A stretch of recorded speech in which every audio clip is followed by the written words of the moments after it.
Welcome, in front of me I have Xiaomi Mi 9T, and today I'm going to show you how we can turn on this device. So at the first we have to click and hold this power button on the right side of the phone. So click and hold. And right now we can release that key. And as you can see right now we got the Mi icon on the screen.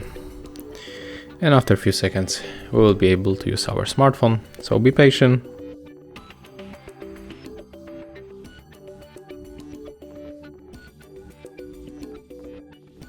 And as you can see right now, our smartphone is turned on.